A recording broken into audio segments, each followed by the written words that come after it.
তাহলে আমাদের যেটা হচ্ছে যে আমরা acute exertion of COPD management আমরা এখন দেখবো। তো এটা acute exertion of COPD management আগের মতো খুব একটা কঠিন কিছু না। ওটা অ্যাজমা সিওপিডি ম্যানেজমেন্ট আমাদের বাংলাদেশের প্রেক্ষাপটে আমরা একই ম্যানেজমেন্ট দিই, খুব একটা চেঞ্জ হয় না। অক্সিজেন দিব, নেবুলাইজেশন দিব, হাইড্রোকোর্টিসন দিব, সালবিটামন এবং ইপ্পাট্রোপিয়াম। ওখানে শুধু সালবিটামন ইনহেলেবল দেয়, এখানে আমরা এন্টিমাস্কারিন অ্যাড করি। সালবিটামল এবং ফুটিকাশন, যেটা লাভার সাথে, লাভা বলে আমরা লং অ্যাক্টিং ব্রঙ্কোডাইলেটর, লাভার সাথে আমরা আইসিএস মানে ইনহেল কর্টিকোস্টেরয়েড যোগ দিই। মন্টিলোকাস যদিও সিওপিডি তে মন্টিলোকাসের খুব একটা রোল নাই, তারপরে আমাদের দেশের গদবাদা চিকিৎসা আমরা দিয়ে দেই, থিওফাইলিন অ্যাড করি।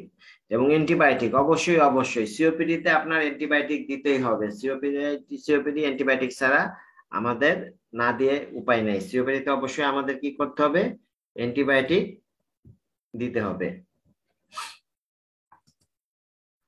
আগের মতো একই কথা, দায়িত্ব যেটাই বললাম, নর্মাল ডায়েট থাকবে, অবশ্যই বেড সাইড টয়লেট করতে হবে, এটা আপনাকে প্রথম দায়িত্ব। অক্সিজেন ইনহেলেশন সিওপিডি তে সাধারণত সিওপিডি রোগীগুলো কিন্তু সবসময় হাইপোক্সিয়া নিয়ে আসে, আপনি খেয়াল করে দেখবেন পালস অক্সিমিটার এবং নেবুলাইজেশন। আমি ওই দিনই বললাম যে একটা ইমার্জেন্সিতে অবশ্যই পালস অক্সিমিটার থাকতে হবে, নেবুলাইজেশন থাকতে হবে।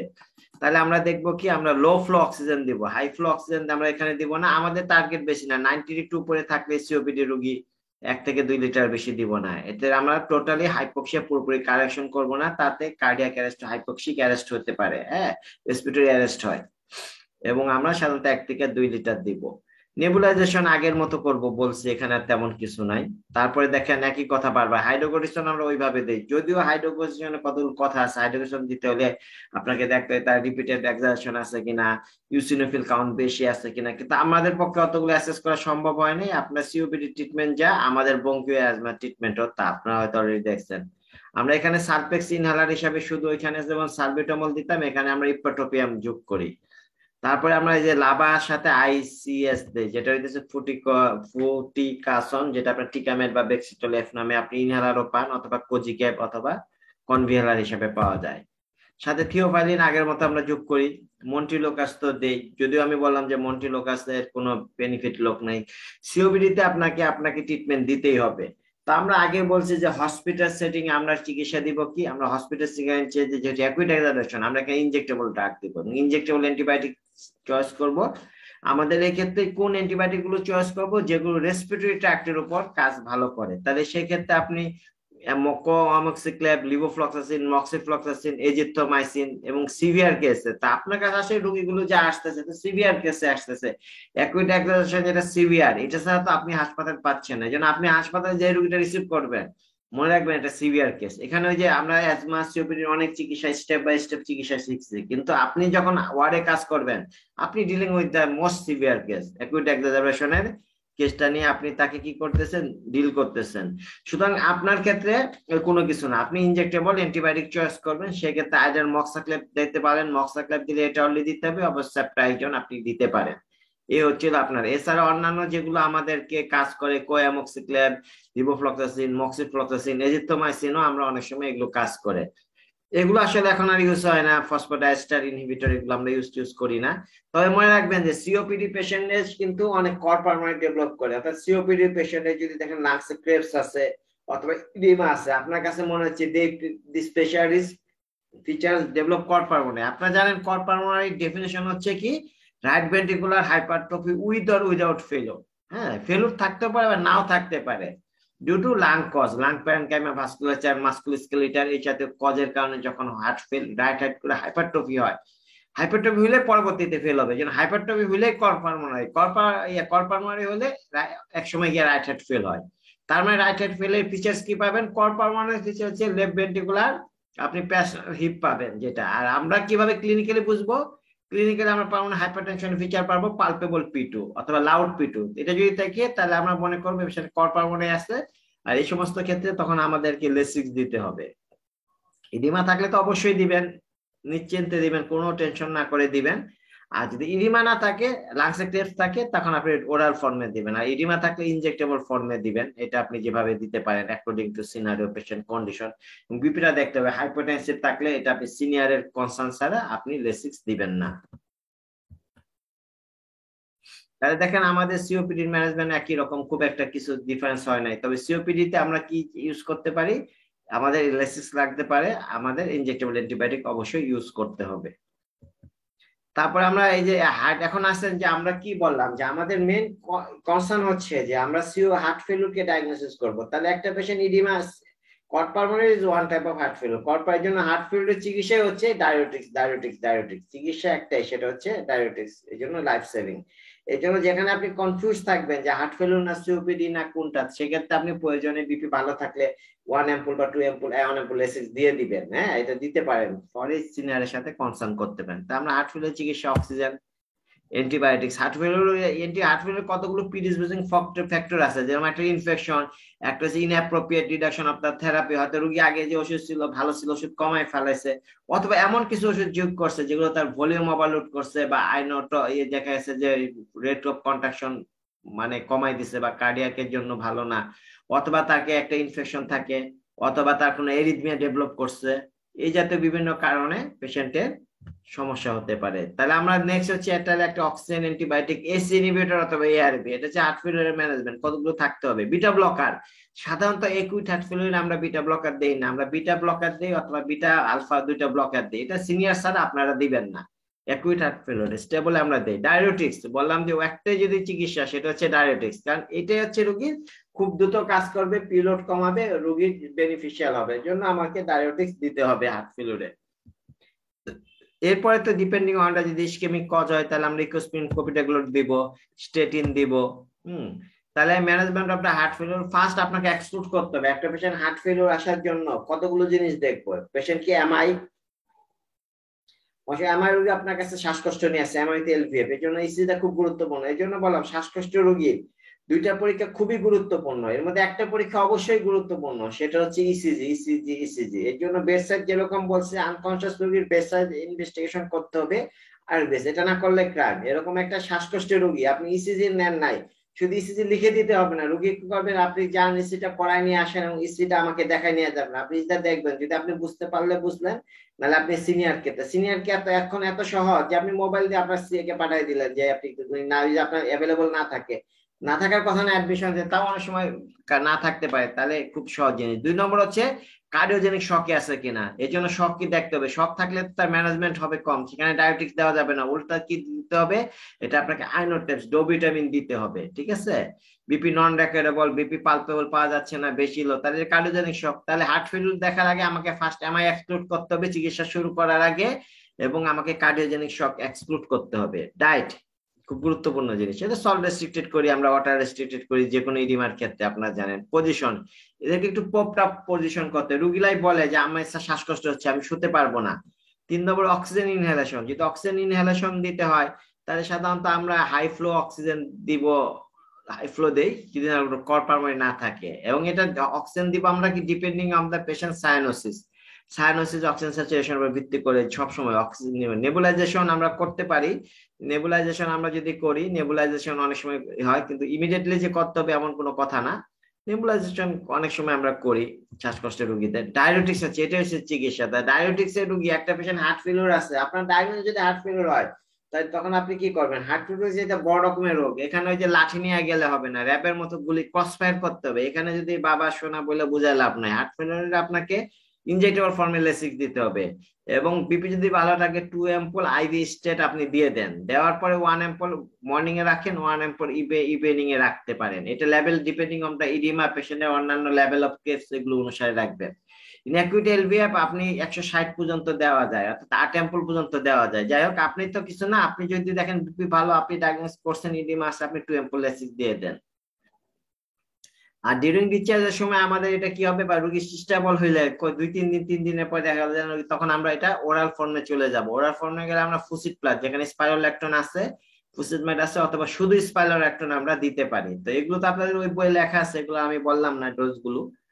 তারপর আপনার চলে যান যে এসি ইনহিবিটর। এসি ইনহিবিটর খুব গুরুত্বপূর্ণ ড্রাগ, কারণ কি এসি ইনহিবিটর কি করে, এটা পিলোড আপলোড দুইটাই করে। হার্ট তো দুর্বল হয়ে গেছে, তাহলে হার্টকে কার এগেনস্টে করছে, কি হার্টের পিলোড মানে ভেনাস সিস্টেম বেড়ে যাচ্ছে, এটা পিলোড কমাচ্ছে ডায়োটিক্স। আর হার্টকে পাম্প করতে হইতেছে আর্টারি এগেনস্টে, সেটাকে যে ডাইলেশন করে দেয়, তাহলে হার্টের ওয়ার্কলোড কমে যায়, কারণ তার আর্টেরিয়াল প্রেশার কম উঠলে হার্টের জন্য পাম্প করা সহজ হবে। এই কাজটা করে এস ইনহিবিটর। আমরা সাধারণত লো ডোজে দেই, রেমিপিল দেই, অথবা আরো অনেক কিছু আছে, রেমিপিল 2.5 থেকে 5 মিলিগ্রামের উপর ভিত্তি করে। যেমন বিপি নর্মাল থাকলেও কিন্তু আমাদেরকে এখানে অ্যান্টি হাইপারটেনসিভ, এটা এখানে কিন্তু আমরা অ্যান্টি হাইপারটেনসিভ হিসাবে দিতেছি না, এটা পেশেন্টকে রিমডেলিং করে, পেশেন্টের যে পিলোড আফটারলোড কমায়। অথবা অনেক সময় আমরা দেখা যায় যে ওর লোসার্টন পটাশিয়াম আমরা ইউজ করি, যেমন এনজিলপ, ওসার্টিল, এগুলো দিতে পারি, কারণ অনেকের কাশি থাকে, সিওপিডি থাকে, সাথে অ্যাসোসিয়েটেড থাকলে আমরা সেই ক্ষেত্রে আপনি এসি ইনহিবিটর ইউজ করেন। লোসার্টন আছে, ভালসার্টন আছে, আর অনেক ভালো ভালো অনেক দামি দামি আছে, আমরা এগুলো পরে জানবো। অবশ্যই হার্ট ফেলিউরের একটা কজ আছে, ইনফেকশন থাকে হার্ট ফেলিউর পেশেন্টের জন্য আমরা সবসময় একটা অ্যান্টিবায়োটিক দেবো। বেটার হয় যদি আপনি সিওপিডি লাইক অ্যান্টিবায়োটিক দেন, ইনজেক্টেবল শুরু করতে পারেন যদি খারাপ রোগী। তারপরে আসেন beta blocker. Never give beta blocker in acute heart failure if advised by specialist. সাধারণত স্টেবলে দেই, এবং অনেক সময় আমরা দিয়ে দেই, এটা হলো আপনার সিনিয়র দিবে, আপনি বিটা ব্লকার দিবেন না, আপনার সিনিয়র যদি বলে তাহলে দিবেন। আমরা বিসোপ্লোরল এভাবে ইউজ করি, অল্প ডোজে, আমরা টাইট্রেট করতে হয়, অল্প অল্প করে শুরু করতে হয়। 2.5 থাকলো বিসোপ্লোরল, হাফ থেকে আপ টু 10 মিলিগ্রাম পর্যন্ত দেওয়া যায়। আমরা যেটা ওয়ার্ডে প্র্যাকটিস করি সেটা হচ্ছে carvedilol, both alpha both beta blocker. 6.25 থেকে শুরু হয় 25 মিলিগ্রাম পর্যন্ত। আমরা সাধারণত হাফ দেই, আপ টু টাইট্রেট করা যায়, আস্তে আস্তে বাড়ানো যায়। লিপিড লয়ারিং এজেন্ট এগুলো তো আপনার অ্যাকুইট হার্ট ফেলিউর খুব একটা কাজ করে না, তারপর আমরা এজ এ প্রোটোকল হিসাবে আপনার অ্যাটোরভাস্টিন বা লোসোভাস্টিন আপনি দিয়ে দিতে পারেন। জিটিএন নাইট্রেট স্প্রে দিবেন জিহ্বার নিচে দেওয়ার জন্য, বিশেষ করে এলভিএফ থাকলে বা আইএ থাকলে তখন আমরা দেই। সাধারণত আবার সিস্টোলিক ব্লাড প্রেশার যদি 110-এর নিচে নেমে যায় তখন আমরা সাধারণত দেই না। আর আমরা যদি দেখি আইএসডি চেঞ্জ আছে, আমার ইসকেমিক কার্ডিওমায়োপ্যাথি, লিপিড লয়ারিং এর সাথে আমার ইকোস্পিন দিতে পারি, অথবা দুইটার কম্বিনেশন দিতে পারি, অথবা অ্যাজমা থাকলে ইকোস্পিন না দিয়ে শুধু ক্লোপিডাগ্লোল দিতে পারি। দিস আর হচ্ছে আমাদের ম্যানেজমেন্ট। অনেক সময় অ্যাকুইট এলভিএফ আমরা মরফিন দেই, হ্যাঁ মরফিন দেই, সেটা আপনি দিবেন না, এটা শিশুতে সাধারণত দেয় একটা, কারণ এখানে মরফিন দিয়ে অনেক সময় ডিপ্রেশন হতে পারে, এটা দেওয়া যেতে পারে। তো এটা আপনার জানার জন্য বললাম, তো আপনি দিবেন না সিনিয়র সুপারভিশন ছাড়া। আর একটা পেশেন্ট আপনি পার্সেন্ট হার্ট ফেলিউর, কিন্তু দেখলেন যে আর এটা একটা মহা ভেজাল লেগে গেছে, হার্ট ফেলিউরের রোগী, অথচ দেখা যাচ্ছে কি তার বিপি অনেক কম, তাহলে এখন আপনি লেসিস কিভাবে দিবেন? বিপি আছে 60/50 বা 70/60, তাহলে এক্ষেত্রে আপনি লেসিক দেওয়া যাবে না। এই যে তখন কি করতে হবে, ডো ভিটামিন দিতে হবে। তাহলে দেখেন একটা পেশেন্টের, তবে হার্ট ফেলিউর ডায়াগনোস করার আগে তার দেখতে হবে অন্য কোনো কারণে তার এটা বিপি কমছে কিনা, এটা টেনশন নিউমোথোরাক্স কিনা বা কার্ডিয়াক টেম্পোনেন্ট কিনা, যাই হোক। কিন্তু যদি আমার ওগুলো এক্সক্লুড হয় আর আমি যদি মনে করি এটা হার্ট ফেলিউরের সাথে বিপি কম, তাহলে আমাকে আইনোটক্স, তাহলে কি করতে হবে, তাকে আমাকে কন্ট্রাকশন বাড়াইতে হবে। এটার জন্য আমরা কি দেই, ডো ভিটামিন দেই, ঠিক আছে। অনেক সময় আপনাদের কাছে রুগী আছে ইনজেকশন ফ্র্যাকশন কম থাকে, 30 নিচে থাকে, ইনজেকশন ফ্র্যাকশন 30 নিচে থাকলে আমরা কিন্তু ওরাল ফর্মে ডিগক্সিন দেই, যেটা ওখানে লিখি নাই, ডো ভিটামিন এগুলো। তাহলে আপনার যদি একটা পেশেন্ট হার্ট ফেলিউর থাকে, বিপি কম থাকে, কার্ডিওজেনিক শকে থাকে, তাহলে তার দায়িত্ব কি, আমরা ডো ভিটামিন 2 এমপুল 500 ml নর্মাল ডোপে নিয়ে আমরা মাইক্রোড্রপস দেবো, তাহলে মাইক্রোবোরেট সেট লাগবে, 32 মাইক্রোড্রপস দিব, হ্যাঁ, পার মিনিট।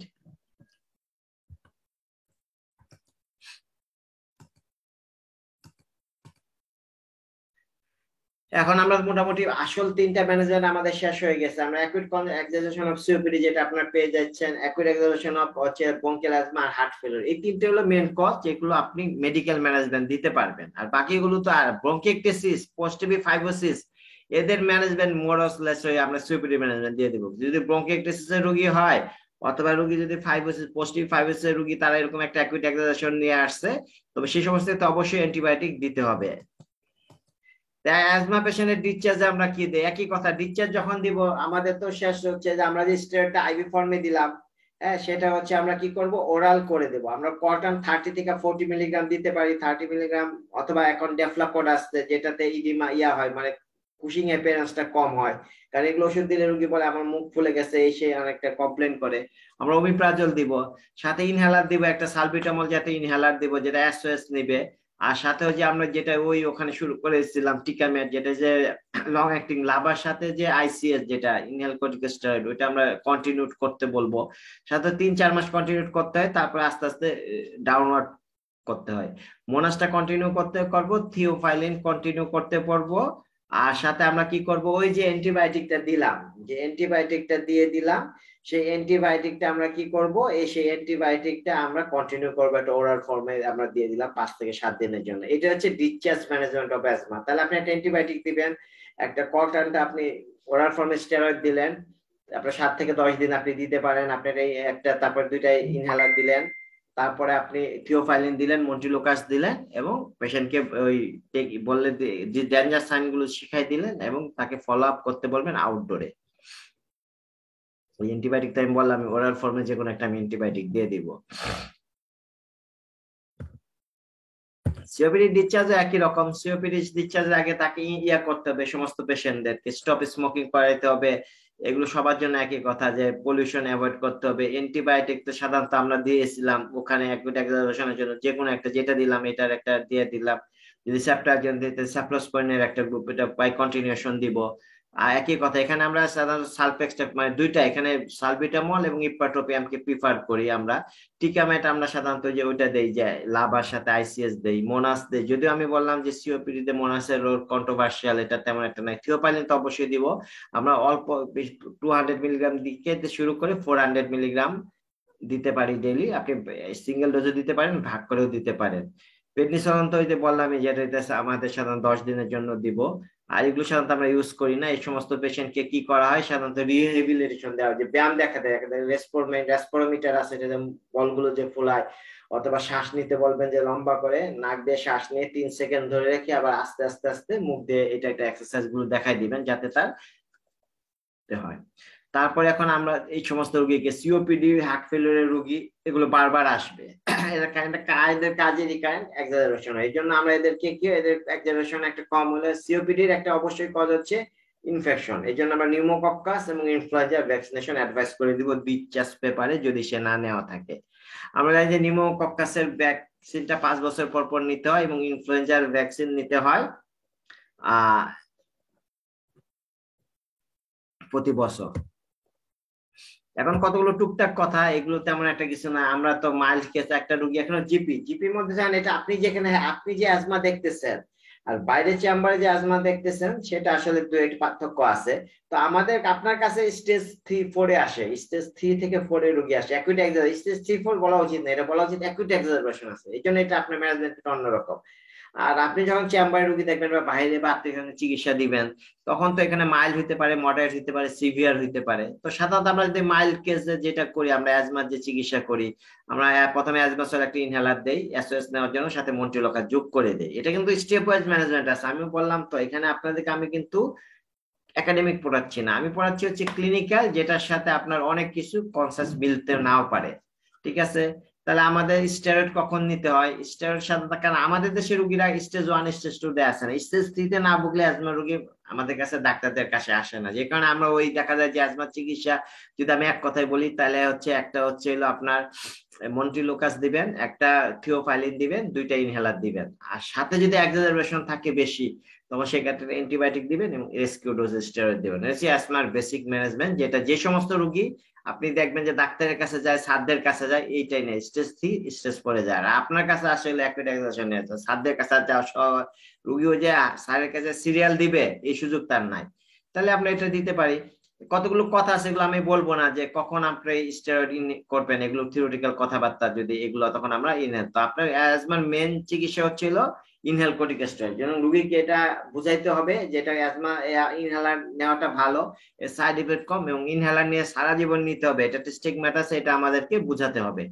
এছাড়া মডারেট এক্সাজারবেশন হলে আগের মতো সব, এখানে আমরা যদি মডারেট টু সিভিয়ার হয় তখন আমাদের স্টেরয়েড যোগ করতে হবে, এটা মনে রাখতে হবে। আর অ্যাজমাতে কখন কখন অ্যান্টিবায়োটিক দেই সেটা তো আমি আপনাকে বলেই দিলাম, কিন্তু আমরা দিয়ে দিই, দেখবেন প্রতি স্যার অ্যাজমা রোগীর একটা অ্যান্টিবায়োটিক দিয়ে দিচ্ছে, কারণ এখন আমাদের সাথে পাশ্চাত্যের অনেক কিছু মিলে না, কারণ আমাদের এক্সপিরিয়েন্স আর তাদের সাথে মিলে না। আর খুব রোগী একদম গরিব, তাহলে আমরা যে ওরাল ব্রঙ্কোডাইলেটর এখন আর প্রেসক্রাইব করা হয় না। কিন্তু গরিব রোগী থাকলে আপনি যে দেখবেন যে একদম কিনতে পারতেছে না, কন্টিন দিয়ে দেন, অথবা বডিল ব্রঙ্কোডাইলেটর এগুলো থাকে, আর সাথে যে মাসেল স্টেবিলাইজার হিসাবে অ্যালারিড দিয়ে দেন, এবং সাথে আপনি ওই যে একটু ডেকাসন, ডেল্টাসন, ডেকাসন অথবা ওরাডক্সন এগুলো কিছুদিন খেতে বলেন, তাহলে দেখবেন তার কন্ট্রোল থাকবে। তবে একটা অসুবিধা হচ্ছে কি, এই যে রুগীরা তো বুঝে যায় যে আমার স্টেরয়েড খেলে কমে, রুগী কিন্তু সবচেয়ে বুঝে কোন ওষুধটা তার কাজ করে, এই জন্য রুগী তখন সে স্টেরয়েড খায়া কুশিং হয়ে যায়, তখন সে বুঝতে পারে যে না এটাই আসলে কামের ওষুধ, বাকিগুলো আকাম। আমরা সিওপিডি একটা বলি, সিওপিডি সম্বন্ধে তো ম্যানেজমেন্ট যদি আপনি বাইরে করেন তাহলে সিওপিডি অ্যাসেসমেন্ট করতে হলে আপনাকে প্রথমে দেখতে হবে FEV1, আমরা এটা করতে পারি না সাধারণত। আর দুইটা যেটা দেখি যে MRC স্কেল এবং ক্যাট স্কোর আছে, স্টপ এক্সাজারবেশন, আর কতগুলো হচ্ছে প্রেজেন্স অফ কোমরবিড এবং সিস্টেমিক ম্যানিফেস্টেশন। এটার উপর আমি এবং ডাক্তার আরিফ মিল্লা একটা আপনাদের প্রেজেন্টেশন করছিলাম। তো সিওপিডি জানতে হলে আপনাকে দুইটা জিনিস জানতে হবে, একটা হচ্ছে কারেন্ট পেশেন্টের যে MRC স্কেল যেটা আমরা ডিসমেজি স্কেলটা, এবং ক্যাট স্কোর সিওপিডি অ্যাসেসমেন্ট টুল, এবং তার কতবার এক্সাজারবেশন হয়েছিল, হাসপাতালে ভর্তি হতে হয়েছিল কতবার, কোনো কোমরবিড কন্ডিশন আছে কিনা। দেখেন আমরা সিওপিডি কখন বলি, যখন FEV1 এবং FEV6 যেটা স্পাইরোমেট্রি দেয় এটা যদি 7 এর নিচে বা 70% এর নিচে হয়, 0.7 এর নিচে অথবা 70% এর নিচে হলে তখন ডায়াগনোসিস করি সিওপিডি। তারপরে যে FEV1 এর উপর মাইল্ড, মডারেট, সিভিয়ার এটা নির্ভর করে। 80 এর উপরে হলে মাইল্ড, 40 থেকে 50 থেকে 80 হচ্ছে হলো মডারেট, 30 থেকে 50 হচ্ছে সিভিয়ার, আর 30 এর নিচে যদি ফোর্সফুল এক্সপিরেটরি ভলিউম কমে যায় তখন হচ্ছে ভেরি সিভিয়ার। তো যাই হোক, আমাদের কিন্তু অ্যাসেসমেন্টের জন্য FEV1 দরকার নাই, কোনো কিছু দরকার নাই, তাহলে আমরা কিভাবে অ্যাসেস করব? কিন্তু আমাদের এই জিনিসটা দরকার, তাই রোগীকে বলতে হবে যে আপনার শ্বাসকষ্ট কি পরিশ্রম করলে হয়, নাকি আপনার শ্বাসকষ্টটা আপনি যখন হাঁটেন জুড়ে জুড়ে অথবা হিলে উঠেন বা সিঁড়ি বেয়ে উপরে উঠেন তখন হয়, তাহলে স্টেজ 2।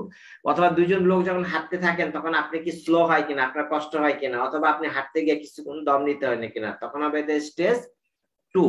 3 হবে কখন, বলবে যে একটু হাঁটার পর 10 গজ হাঁটলে রুগী দেখা যায় যে না আমাকে কিছুক্ষণ বিশ্রাম নিতে হয় মিনিটের জন্য।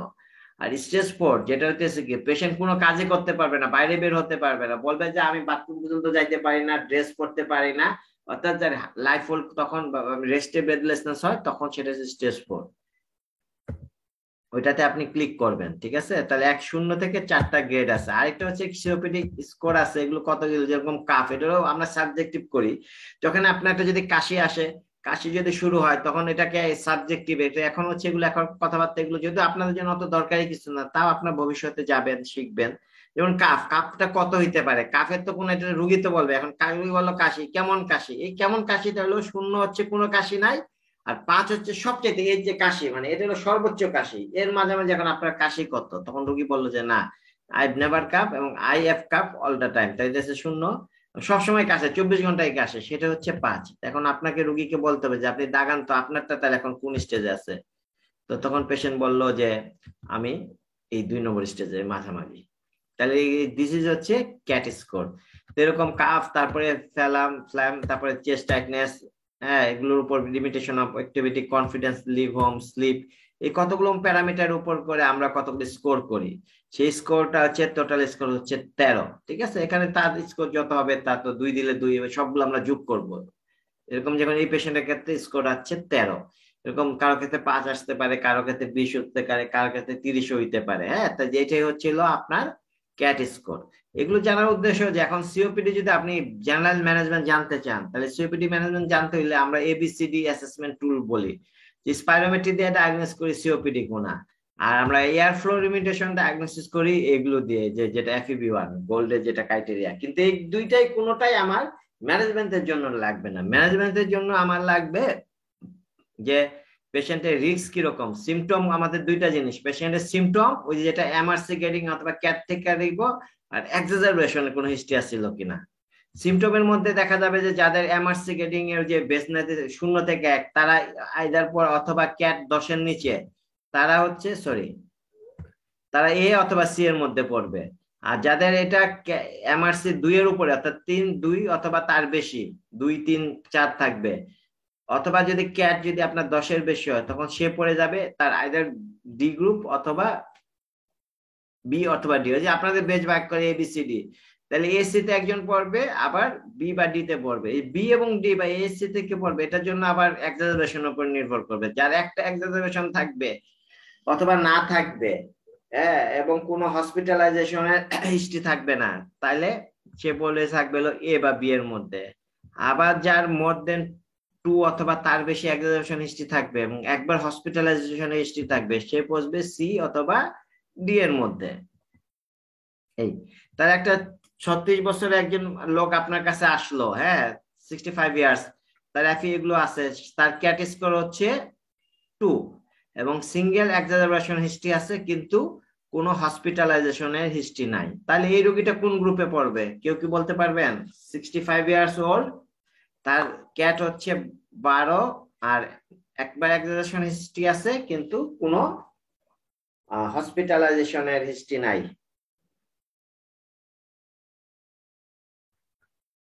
হাবিব, এটা কোন ইয়েতে পড়বে? বি। হ্যাঁ, গুড, এটা বিতে, হ্যাঁ বিতে পড়বে। বিতে পড়ে, গড়ের বিতে পড়বে। তাহলে আমাদের সে পড়ে যাচ্ছে কোথায়? বিতে। এই তাহলে আমরা যে সমস্ত জানবো এখন, এই সাবা মানে কি, যে সালটোলিন, অ্যাজমাসল, যেগুলো আমরা সালটোলিন ইনহেলার যেগুলো হয়, মানে এটা সালবিটামল, সালটোনিন বা নামে পাওয়া যায়, অথবা সালটোনিনের সাথে যখন আমরা ইপ্রাটোপিয়াম বমাই, যেটা অ্যান্টিমাস্কারিনিক, হ্যাঁ, তখন সালফেক্স। লাভা হচ্ছে লং অ্যাক্টিং বঙ্কোডাইলেটর, যেগুলো সাধারণত সালমেটলর, বেক্সিটল অ্যাপ বা এইভাবে নামে পাওয়া যায়। আইসিএস বললাম ইনহেল কর্টিকোস্টেরয়েড। আগে আমরা পাইতাম হলো ব্যাকলোমিন, এগুলো এখন ব্যাকলোমিন ইউজ হয় না, এখন আসে পড়ছে আর নতুন জেনারেশন যে ফ্লুটিকাসন, এগুলো এগুলো হয়। আবার দুইটার কম্বিনেশন, লাভ আর আইসিএস এর কম্বিনেশন এখন আছে, যেগুলো আমরা খুব কমনলি ইউজ করি, ভেক্সিটল এফ, এরকম এরকম বিভিন্ন পাওয়ার দেওয়া থাকে, টিকামেট, এগুলো দেওয়া থাকে। আর হচ্ছে লিউকোট্রাইন রিসেপ্টর অ্যান্টাগনিস্ট, যেটা হচ্ছে মন্টিলোকাস্ট গ্রুপের ড্রাগ গুলো, থিওফাইলিন, কন্টিন আছে, ডক্সিফাইলিন আছে, যেমন ডোকোপা। এখন যে লামা, লামাটা হলো আপনারা কম জানেন, লামাটা হচ্ছে লং অ্যাক্টিং অ্যান্টিমাস্কারিনিক অ্যান্টাগনিস্ট। অ্যান্টিমাস্কারিনিক অ্যান্টাগনিস্ট গুলো কিন্তু যেমন ইপ্রাটোপিয়াম আছে শর্ট অ্যাক্টিং, লং অ্যাক্টিংটা হচ্ছে লামা আছে, লামার মধ্যে আছে টায়োটোপিয়াম, ইন্টারক্যাটারল, গ্লাইকোপাইরোনিয়াম বা গ্লাইকোপ্লাইরোরেট, এগুলো থাকে, এগুলো হচ্ছিল লং অ্যাক্টিং লামা, এগুলো আমাদের লাগবে সিওপিডি ম্যানেজমেন্টের জন্য।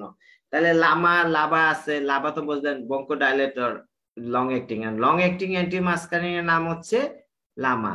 লাভা লামার কম্বিনেশনও আছে এখন, যেরকম হয় যে ইন্ডাক্যাটারল এবং গ্লাইকোপাইরোনিয়ামের কম্বিনেশন, কেটিয়াম, আলটিভ্যান্ট, এসব নামে পাওয়া যায়। এই যে লামা আর লামা লাভার কম্বিনেশন, এগুলো হচ্ছে আমাদের সিওপিডি তে লাগে, যখন আপনি বাইরে ম্যানেজ করবেন সিওপিডি, তখন এগুলো আপনি ইউজ করতে হবে। এগুলো এই জন্য একটু জাস্ট আপনাদেরকে ধারণা দিয়ে রাখতেছি, যদিও এগুলো আপনাদের ওয়ার্ডে ম্যানেজমেন্টের জন্য খুব একটা গুরুত্বপূর্ণ কিছু না। তাই long acting muscarinic anti muscarinic ড্রাগটা, এটা হচ্ছে শুধুমাত্র সিওপিডির জন্য মোর স্পেসিফিক। এখন দেখেন, আমরা কিছুক্ষণ আগে কি দেখলাম, যে ম্যানেজমেন্ট যে আমরা টুল করলাম, যে আমরা এমআরসি গ্রেডিং অথবা ক্যাট, ক্যাট না করতে পারি, এমআরসি তো আমরা সহজে করতে পারি। এমআরসি যদি 1 থেকে 2, আর 2 এর বেশি, 2 বা 2 ততোধিক হলে ওই দুইটা গ্রুপে ভাগ হবে। আরেকটা প্যারামিটার হচ্ছিল এক্সাজারবেশন 1 অথবা তার কম কিনা, কোন হসপিটালাইজেশন নাই। কোন একটা পেশেন্টের হসপিটালাইজেশন আছে একবারের বা তার বেশি, অথবা 2 বা তার ততোধিক এক্সাজারবেশন হিস্ট্রি আছে, তার উপর ভিত্তি করে যে আমরা এটা করছিলাম যে গ্রুপে। তো গ্রুপে আমরা কি ওষুধ দিব? শুধুমাত্র একটা ব্রঙ্কোডাইলেটর দিব, সেটা আপনি শর্ট অ্যাক্টিং দিতে পারেন ব্রঙ্কোডাইলেটর, কোনো সমস্যা নাই। বা যেটা আমরা তো জানি অ্যান্টিমাস্কারিন ড্রাগ গুলো ব্রঙ্কোডাইলেটর হিসেবে কাজ করে। আর যখন আপনি গ্রুপ বি তে পড়ে যাবে, তখন আপনাকে লং অ্যাক্টিং ব্রঙ্কোডাইলেটর ইউজ করতে হবে, যেমন সালমেটরল ইউজ করতে হবে, সালমেটরল অথবা লাভা অথবা লামা, যেটা হচ্ছে টাইপোটিয়া, যে লং অ্যাক্টিং অ্যান্টিমাস্কারিন ড্রাগ ইউজ করতে হবে। যখনই রোগীটা আপনার চলে যাবে গ্রুপ সি তে, তখন আমরা লামা ইউজ করব। হ্যাঁ, গ্রুপ সি তে গেলে অবশ্যই লামা ইউজ করতে হবে, সি তে লামা ইউজ করতে হবে, মানে লং অ্যাক্টিং যে দামি দামি ওষুধগুলো, এগুলো তখন ইউজ করতে হবে। আর যদি গ্রুপ দিতে যায়, তখন সেখানে দেখা যাচ্ছে যে লামা অথবা লামার সাথে লাভার দুইটা কম্বিনেশন, অথবা লামা লাভার সাথে আবার আইসিএস, যেটা স্টেরয়েড যোগ করতে হতে পারে। ঠিক আছে? তো যাই হোক, এটা হচ্ছে আপনাদের জাস্ট একটা ধারণা দেওয়া, এগুলো আপনার তো দরকার নাই। তো আমরা সিওপিডি রোগী, হ্যাঁ, আমাদের আর 10 মিনিট সময় আছে, আশা করি 10 মিনিটের মধ্যে শেষ করতে পারবো। এই 10 মিনিট পরে আপনাদের কোশ্চেন আনসার সেশন বা কোনো যদি কোশ্চেন থাকে, তখন আমরা আলোচনা করব। হ্যাঁ, তাহলে এখন দেখেন, তাহলে এই হচ্ছিল লামা লাভা সম্বন্ধে দিলাম, কারণ ভবিষ্যতে আপনারা একটু যাতে ওরিয়েন্টেশন থাকেন। একই কথা যে ডিসপ্লে আসলে আমরা লাভা লামা এইভাবে আইসিএস ইউজ করি, তো আমাদের কাছে আসলে আমরা রোগীগুলোকে কি দেই? একটা জেনারেল সব সিওপিডি আর ব্রঙ্কিয়ালাইটিস আমরা একটা ইনহেলার দেই শর্ট অ্যাক্টিং, তারপরে লং অ্যাক্টিং এর সাথে স্টেরয়েড কম্বিনেশন দেই, থিওপাইলিন দেই, মন্টিরোকাস দেই, অ্যান্টিবায়োটিক দেই, আর অ্যাকুইড এক্সাজারবেশন থাকলে অ্যান্টিবায়োটিক দেই এবং সাথে স্টেরয়েড, ওরাল স্টেরয়েড দিয়ে দেই। এই হচ্ছে। এখন কতগুলো টুকটাক কথাবার্তা আছে, এগুলো তো আপনারা জানেনই। এগুলো খুব একটা বেশি বলবো না। অ্যাজমা কন্ট্রোল কিভাবে হয় এটা তো আপনি ডেভিডসনের কথা যে এগুলো আপনারা পড়ে রাখতে পারবেন, ডাউন নোট হিসেবে বলা হচ্ছে যে ডে টাইম কন্ট্রোল কখন হইতে পারে, রিলিভার মানে আপনার ডে টাইমটা সিমটম কত থাকে, রেস্কিউ থেরাপি কত লাগে, লাং ফাংশন এক্সারবেশন হয়, এগুলো নকচারাল সিমটম হয় কিনা, ডিসচার্জ ক্রাইটেরিয়া তো আমি বললামই, পেশেন্ট আগে বলে দিছি স্টেবল থাকতে হবে, নেবুলাইজেশন 24 ঘন্টায় লাগবে না, আপনি যে ডিসচার্জ মেডিকেশন দিবেন এগুলোতে রোগীর কন্ট্রোল থাকতে হবে। আর পেশেন্টের যদি এটা বললাম হলো ইন্ডিকেশন অফ অ্যান্টিবায়োটিক, এটাও বলা আছে। রেস্কিউ থেরাপি কখন দিতে হয়, যখন দেখবেন আমরা রেস্কিউ থেরাপি সাধারণত এগুলো অনেক কথাবার্তা আছে, আমরা তো ক্লিনিক্যালি এত কথাবার্তা বলবো না, আমরা বলবো যে রেস্কিউ থেরাপি কখন দিব, আমরা দিব যখন দেখবো যে অ্যাকুট এক্সারশন হবে, বা রুগী যখন বলবে যে আমি ইনহেলার নিতেছি কিন্তু কাজে হচ্ছে না, তখন মনে করবেন তার শর্ট কোর্স স্টেরয়েড দিতে হবে 30 to 40 মিলিগ্রাম প্রেডনিসোলন, অথবা এখন ডেফলাকট আছে, এটা আমরা দিই 7 থেকে 10 দিনের জন্য। স্টেপ ওয়াইজ ম্যানেজমেন্ট অ্যাজমা এগুলো আপনারা ওই দিন ও ক্লাস নিয়েছে, আমি বলতে চাই না। স্টেপ ওয়ানে সাবা থাকে, সাবার সাথে আমরা স্টেরয়েড দিয়ে এলো স্টেপ টু তে, আমাদের কাছে রুগী আছে স্টেজ থ্রি তে, তো সেই ক্ষেত্রে আমরা কি কি করি, লং অ্যাক্টিং লাবার সাথে একটা স্টেরয়েড দেই, যেটা বেক্সিটল ফুটিক কোশন হিসাবে পাওয়া যায়, এটার সাথে আমরা আইদার মন্ট্রিলোকাস দিব অথবা থিওফাইলিন দিব। ঠিক আছে, আরো বেশি হইলে কি করি, স্টেজ ফোর আসলে সাধারণত আমরা যে চিকিৎসার কথা আপনাদেরকে বলি, যে স্টেজ ফোরে আসলে আমরা যে সাবা দেই, এসওএস নেবে, সাথে লাভার সাথে স্টেরয়েড বেক্সিটল এইভাবে দেই, থিওফালিন দেই, মন্টিলোকাস আমরা দিয়ে দেই এইভাবে। আর স্টেপ 5 যখন এটাতে কন্ট্রোল না হবে তখন আপনার সিঙ্গেল স্টেরয়েড আমাদের দিতে হয়। হ্যাঁ, তখন আমাদের ওরাল। আর যখন আপনি দেখবেন যে আজমা 3 মাসের মতো কন্ট্রোল আসছে, 3 মাসের মতো, তখন আমরা প্রথমে ওরাল বা আমরা স্টেরয়েড আস্তে আস্তে কমাবো 20% থেকে 40%, 25 থেকে 50% কমাবো এভরি 3 মান্থ। প্রথমে স্টেরয়েড কমাবো, তারপরে পরে আস্তে ওই যে লিউকেটিয়ান অথবা মন্টিলুকাস কমাবো, তাই 3 মাস পর পর আমরা তাকে অ্যাসেস করবো, 20 থেকে 50% কমাবো। আর স্টেপ ওয়াইজ সিওপিডি ম্যানেজমেন্ট এটার দরকার নাই, এটা এখন ইউজ হয় না, এখনো যে স্টেজ এ বি সি এটা ইউজ হচ্ছে, হ্যাঁ, এর জন্য এটার দরকার নাই। আমরা তো জানি যে যখন সিওপিডি রোগী ঘন ঘন হবে, বারবার রিকেন এক্সারশন হবে, আমাদের এবিজি করা যায় না, যদি পারসিস্টেন্টলি এবিজি থাকে, দেখা যায় যে এই আপনার হাইপোক্সিয়া থাকে, হাইপারক্যাপনিয়া আসতেছে পেশেন্টকে, তখন কি করতে হবে, তখন আমরা রোগীদেরকে বলে দিই ডোমিসিলারি অক্সিজেন ব্যবহার করার জন্য, যে আপনি বাসায় অক্সিজেন সিলিন্ডার কিনে নেন, সেখানে কিনে নিয়ে 1 থেকে 2 লিটারের মতো করে 18 ঘন্টা দিবেন, এটা ইয়া করা হয়। ঠিক আছে, তাহলে যে সমস্ত পেশেন্ট আপনার দেখছেন রিকারেন্ট এক্সারবেশন আসছে, পালমোনারি হাইপারটেনশন ডেভেলপ করছে, ইকো করে বলা গেল যে পালমোনারি হাইপারটেনশন আসছে, আপনার এক্সরে দেখলেন পালমোনারি কোনাস ফুল বা পালমোনারি হাইপারটেনশনের ফিচার পেলেন, পালপেবল পিটু পেলেন, বা রুগী বারবার আসে, তখন তাদেরকে বলতে হবে এই রুগীগুলোকে ডোমিসিলারি অক্সিজেন থেরাপি দিতে হয়। অনেক সময় আমরা ডিসচার্জের সময় বলে দেই যে আপনি ইয়া করবেন, ঠিক আছে, যে ডিসচার্জের সময় আপনার বলে দেই যে বলতে হয় যে আপনি ওই যে মাঝে মাঝে যখন এক্সামিনেশন হবে তখন এই রোটেটেড, এই যে কতগুলো অ্যান্টিবায়োটিক দেখালাম না, মক্সাক্লাইবেজিথ্রোমাইসিন, লিভোফ্লক্সাসিন, এগুলো এক একবার এটা পরের বার আরেকটা ব্যবহার করবেন। কাফ ভেরিয়েন্ট অ্যাজমা তো আপনি জানেন যে এটা কাশি থাকবে কিন্তু শ্বাসকষ্ট থাকবে না, হ্যাঁ, কাশি থাকে, শ্বাসকষ্ট থাকে না, এগুলো সাধারণত আপনি লাংসে অনেক সময় কিছুই পাবেন না, সেই সেই চিকিৎসা সিম্পলি একই অ্যাজমার মতো চিকিৎসা, আমরা সাধারণত অ্যাজমাসিল ইনহেলার দেই, আমরা তাকে লং বেক্সিটল দেই, মন্টিলোকাসটা ইউজ করি এবং থিওফাইলিন দেই। যদি তাতেও তার কন্ট্রোল না হয়, এবং খুব সাধারণত ম্যাক্সিমাম ক্ষেত্রে দেখা যায় অনেক সময় রোগীরা প্রমোটিভ যেতে দেয়, তার আমরা শর্ট কোর্স স্টেরয়েড দিতে পারি আমরা 10 দিনের জন্য, আগের মতো 30 মিলিগ্রাম। এক্সারসাইজ ইন্ডিউস অ্যাজমা তো আপনারা জানেনই, একই কথা, এক্সারসাইজের সময় অনেকের অ্যাজমা হয়, এগুলো থিওরিটিক্যাল কথাবার্তা। তো এগুলোতে যে কাজ করি আমরা রোগীদেরকে বলি যে আপনারা যখন শ্বাসকষ্ট শুরু হয় এক্সারসাইজ করার আগে ইনহেলার নিয়ে নেবেন, তাতে যদি কন্ট্রোল না হয় তাহলে যে লং অ্যাক্টিং বেক্সিটলেট লাভার সাথে আইসিএইচ যোগ করব, মন্টিলোকাস দিব। এই কিছু কিছু আছে ওয়ার্ম আপ বিফোর এক্সারসাইজ, নাক দিয়ে এরকম কতগুলো এক্সারসাইজ বলতে পারি। অ্যাজমা ইন ডিফারেন্ট সিচুয়েশন, যেমন একটা পেশেন্টের হার্ট ফেলিউরের পেশেন্টের অ্যাজমা আছে, তো সেই ক্ষেত্রে আমরা কি করব, হার্ট ফেলিউরের সাথে অ্যাজমার সাথে আমরা যে ডায়োটিক্স ইউজ করব, এআরবি, সেই ক্ষেত্রে আমরা হার্ট ফেলিউর আমাদের চয়েস অফ ড্রাগ হচ্ছে এসি ইনহিবিটর, সেই ক্ষেত্রে যদি অ্যাজমা সিওপিডি থাকে আমরা দেব কি, ওই যে লোসার্টন পটাশিয়াম ইউজ করব। কার্বিডালোর দিতে হলে ল ডোজে শুরু করতে হবে, ডিগক্সিন দেওয়া যাবে, ঠিক আছে, কিন্তু মেন সমস্যা হচ্ছে যে এসি ইনহিবিটর আমরা দেওয়ার চেষ্টা করবো না, কারণ অনেক সময় কাশি বাড়াই দিতে পারে। অ্যাজমা যদি হাইপারটেনশন থাকে, অ্যাজমা রোগীর হাইপারটেনশন থাকলে সব ড্রাগই দেওয়া যাবে, calcium channel blocker, thiazide, diuretics, ARB সবই দিতে পারবেন। আমরা বিটা ব্লকার ইউজ করব, আর যেটা বললাম এসি ইনহিবিটর দিব না, এআরবি দিব, এসি ইনহিবিটর দিলে কাশি হইতে পারে, হ্যাঁ, বিটা ব্লকার সাধারণত অ্যাভয়েড করা ভালো। এখন আপনি অ্যাজমা এরিথমিয়া আছে, তাই এটিএস ফিলোসন, অ্যাজমা রোগী এটিএস ফিলোসন নিলে আমাদের তো বিটা ব্লকার দিব না, আমরা সেই ক্ষেত্রে ক্যালসিয়াম চ্যানেল ব্লকারের মধ্যে ডিলটায়াজেম, ভেরাপামিল দিব, অ্যামাইডালোন দিতে পারি, ডিগক্সিন দিতে পারি। হ্যাঁ, বিটা আর অ্যাজমা রোগী যদি এরিথমিয়া থাকে তো সেক্ষেত্রে আমরা থিওফাইলিনটা বা অ্যামাইনোফাইলিন অ্যাভয়েড করবো, তো অ্যাভয়েড করবো বিটা ব্লকার এবং অ্যামাইনোফাইলিন।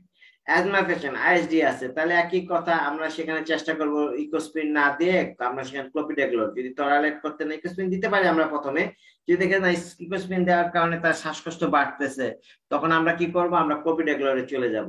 এন্টি অ্যানজাইনাল ড্রাগে আমরা অনেক সময় নন সিলেক্টিভ বিটা ব্লকার, হ্যাঁ আমরা কিন্তু অনেক সময় দিয়ে দেব, অনেকবার সার দিয়ে দিচ্ছে, সেটা না, সেটা আমরা এখন তো ম্যাক্সিমাম যেগুলো আছে ভেরি মাস সিলেক্টিভ, বিসোলোরল যেগুলো বিসোপোলার গ্রুপ, এগুলো ভেরি মাস সিলেক্টিভ, সেগুলো আমরা সাধারণত রোগী টলারেট করতে পারে। যদি তাও টলারেট করতে না পারে তাহলে যে আমরা যে ক্যালসিয়াম চ্যানেল ব্লকার আছে ডিলটায়াজেম, ভেরাপামিন, এগুলো আমরা ইউজ করতে পারি। হ্যাঁ,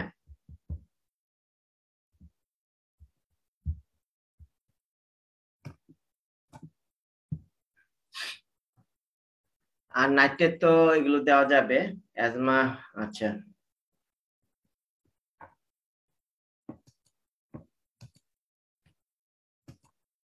অ্যাজমা রিমাটোলজিস্ট, যাতে অ্যাজমা পেশেন্টে আমরা সাধারণত চেষ্টা করবো যে এনএসএইচ গুলোকে অ্যাভয়েড করার জন্য। হ্যাঁ, এনএসএইচ অ্যাভয়েড করবো আমরা, তাহলে সেক্ষেত্রে প্যারাসিটামল দেবো, ট্রামাডল হাইড্রোক্লোরাইড যে অ্যানাডল দিতে পারি।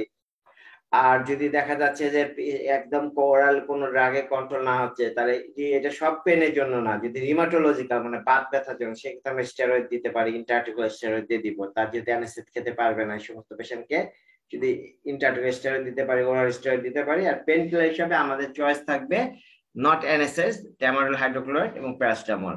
ডায়াবেটিসের patient steroid can be use, should be use, but steroid আপনি সবসময়, মানে অ্যাজমা রোগী ডায়াবেটিস থেকে কি আপনি স্টেরয়েড ব্যবহার করবেন? অবশ্যই, অ্যাজমার চিকিৎসা হচ্ছে স্টেরয়েড, তার আমি স্টেরয়েড ইউজ করবো, should be use, must be use, but মনে রাখতে হবে যে স্টেরয়েড যে আপনি দিচ্ছেন তাকে ডায়াবেটিস বেড়ে যাবে, তাহলে ডায়াবেটিসের জন্য তাকে ডায়াবেটিস ওষুধ আপনাকে রিঅ্যাডজাস্ট করতে হবে, অথবা তাকে প্রায় রেগুলারলি ঘন ঘন আপনার প্রতিদিন তার অথবা ডায়াবেটিস মেজার করতে হবে। সেক্ষেত্রে আপনার সব হইতে পারে, যদি সিভিয়ার এক্সাজারবেশন থাকে তাহলে সেই ক্ষেত্রে আমরা কি করব, আমরা সেই ক্ষেত্রে আমরা ইনসুলিনে চলে যাব। হ্যাঁ, যদি অনেক এক্সাজারবেশন থাকে, করতে পারতেছে না। আর একটা হচ্ছে যে অনেক সময় দেখা যায় ম্যাটফর্মিন আমরা সাধারণত হার্ট ফেলিওর বা হার্ট ফেলিওর অ্যাভয়েড করার চেষ্টা করব। ম্যাটফর্মিনের রোগী, হার্ট ফেলিওর পেশেন্টদের আমরা ম্যাটফর্মিন সরি ম্যাটফর্মিন ইউজ করবো। এখন তো আরো সহজ আছে যে sodium glucose L2 receptor inhibitor যেটা আছে, এম্পা, এগুলো আমরা তখন হার্ট ফেলিওর পেশেন্টদেরকে অবশ্যই ডায়াবেটিস চলে দিব। এগুলো মোটামুটি তো আমরা অ্যাজমার পেশেন্ট এই টুকটাক, আমাদের মানে আর বেশি সময় নাই। আর প্রেগনেন্সিতে অ্যাজমা, প্রেগনেন্সি এটা বলে আমি আমাদের খুব সম্ভবত শেষ হয়ে যাবে, যে অ্যাজমা প্রেগনেন্সিতে আমাদের কি দেওয়া যাবে, সব ওষুধ দেওয়া যাবে, দেওয়া যাবে না এমন কোনো ওষুধ নাই, ঠিক আছে, যা পাচ্ছে, এবং স্টেরয়েড দেওয়া যাবে, বিটা ব্লকার দেওয়া যাবে, থিওফাইলিন দেওয়া যাবে, ঠিক আছে, স্টেরয়েড দেওয়া যাবে। তা অ্যাজমা যদি আমার পেশেন্ট যদি প্রেগনেন্সিতে অ্যাজমা নিয়ে আসে তাহলে আমরা আগের মতো চিকিৎসা দিব, এখানে একটা অ্যান্টিবায়োটিক দিব যেটা আপনার প্রেগনেন্সিতে দেওয়া যায়। আমার হয়তো 1 মিনিটের মধ্যে শেষ হয়ে যাবে, আমার লেকচার প্রায় শেষ, এরপরে শুধু আপনাদের কোশ্চেন আনসার নিব। তো আমরা এগুলো সব দিতে পারি, সাবা দিতে পারি, আমরা নেবুলাইজার দিতে পারি, তারপরে তাকে আমরা বিটা ব্লকার দিতে পারি, আমরা long acting beta blocker steroid দিতে পারি, ওরাল ফর্মে বা ইনজেক্টেবল ফর্মে স্টেরয়েড দিতে পারি, ইভেন কি মন্টিলোকাসও দেওয়া যেতে পারে, ঠিক আছে, এগুলো দিতে কোনো সমস্যা নাই। আর মনে রাখতে হবে অ্যাজমা লাইক সিমটম কতগুলো আছে। অ্যাজমা লাইক সিমটম হচ্ছে কোন পেশেন্ট অ্যাজমা হলে আমরা সবসময় কনফার্ম করবো এটা আদৌ অ্যাজমা কিনা। অনেক সময় রোগী বলে আমার অ্যাজমা, আসলে সিওপিডি, এলভিএফ, তারপর আইএলডি, অনেক সময় এগুলো থাকে, পালমোনারি ইওসিনোফিলিয়া, পোস্ট নেজারেটিভ জার্ড, অনেক সময় ড্রাগের জন্য রোগীর কাশি হয়, শ্বাসকষ্ট হয়, তখন মনে হয় যে সে আসলে অ্যাজমা, আসলে তার অ্যাজমা না। আর সিভিয়ার, এগুলো তো আগেই বলছি, সিভিয়ার অ্যাজমা তার মোটামুটি শেষ। তাহলে আমরা তো নেক্সটে আপনারা আবার ঢুকবেন, এটা তো আমরা জাস্ট আপনাদের দু একটা কথাবার্তা আমরা আলোচনা করবো আমাদের